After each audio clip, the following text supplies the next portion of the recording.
Hello, welcome back to the sofa for an update on the 1928-29 MCC tour to Australia.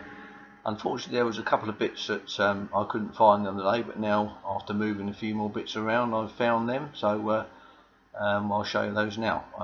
Can't believe that I didn't show the ship that took the side to Australia, because it was there ready to go. So here it is, which is the Otranto, fully signed. It's a nice photograph, that, which is a good part of my collection, or ship collection should I say. Left to a chap called Mr. Bartholomew on the ship, so a little bit of history there with who it was left to. Just to complete that journey, that's the return ship again, the Ormond, with fully signed. But as I said before, I think the DR Jardine and Percy Chapman's signatures are put in by probably LV James, the captain of the ship.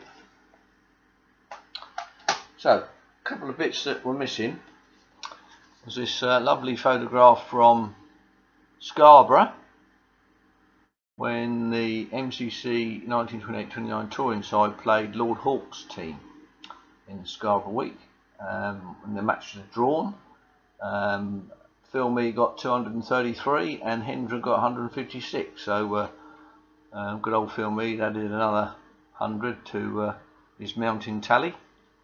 So that's quite a nice photograph, that, in front of the famous pavilion at Scarborough. It's signed by Herbert Sutcliffe and Harold Larwood, so makes it a little bit more special.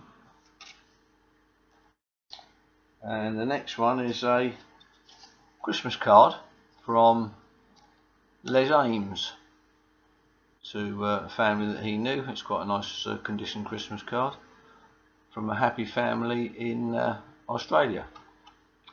It's got the MCC touring emblem on the front. That's quite a nice addition to the collection. And the other thing that I missed out last time was this ball, which I was assuming was stolen because it had disappeared.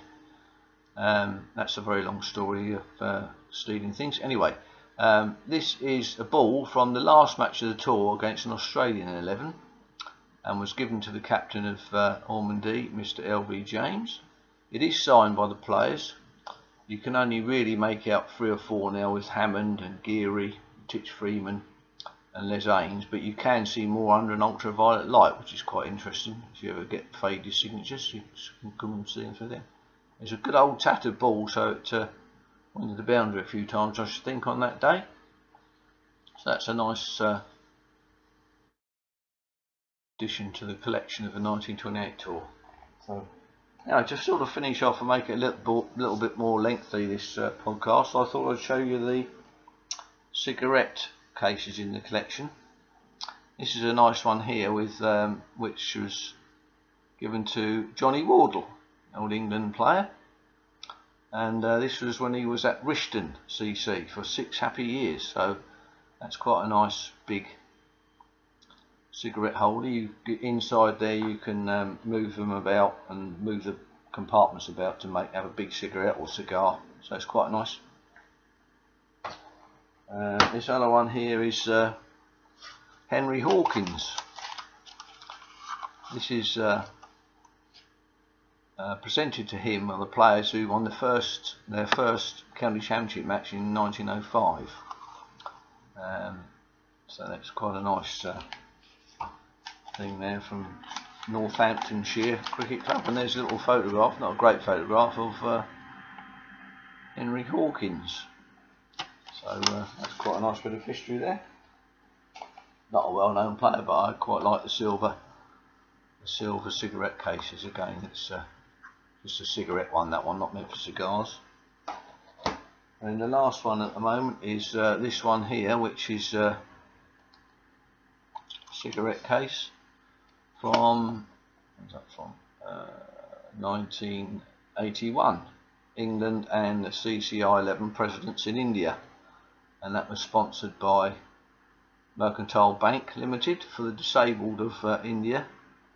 So that's quite a nice silver cigarette case there, nice and shiny.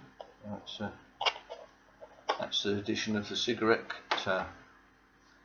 cases in the collection. So I hope you've enjoyed that update and some of the cigarette cases in my collection, and I'll see you on the next one.